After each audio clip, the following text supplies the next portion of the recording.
I'm not American. You probably aren't either. But does it even matter anymore? Whether we like it or not, we're all living in America's shadow. And the elections? We should absolutely care about them. The US is so obsessed with controlling foreign policy that at this point we're all honorary citizens. Every decision in Washington ripples across the globe. Somewhere between $700 billion and $1.3 trillion.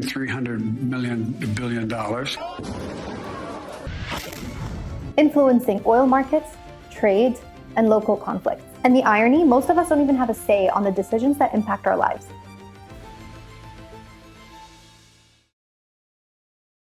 Now, Joe Biden.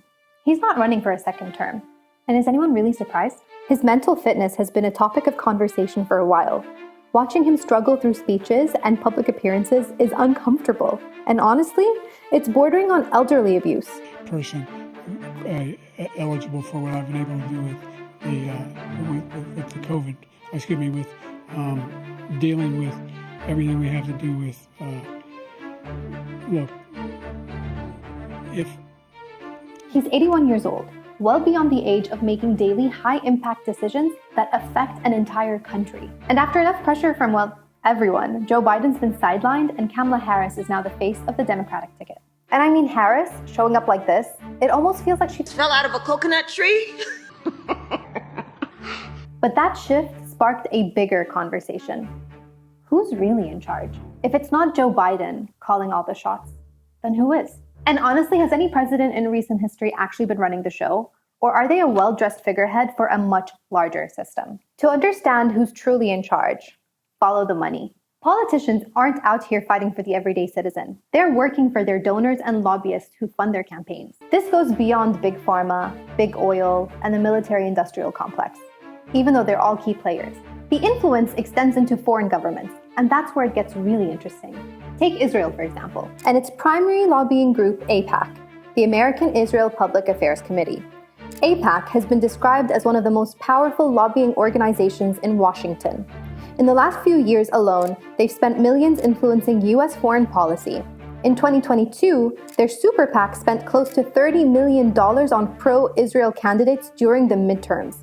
That's $30 million aimed at securing U.S. foreign policy decisions that benefit Israel. But why are American politicians prioritizing a foreign government's agenda when there are so many pressing issues at home? Homelessness, a crumbling healthcare system, massive student debt, inflation?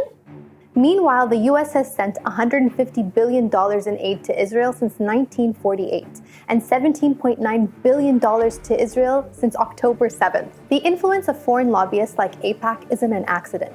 It's strategic. Politicians know that to stay in power, they need money from their donors. It's not about representing their voters.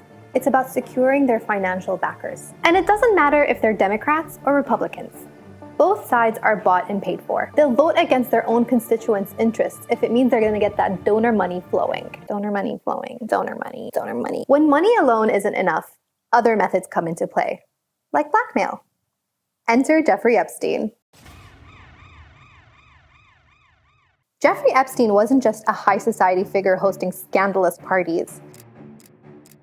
His operation was more than just about exploitation. It was about leverage.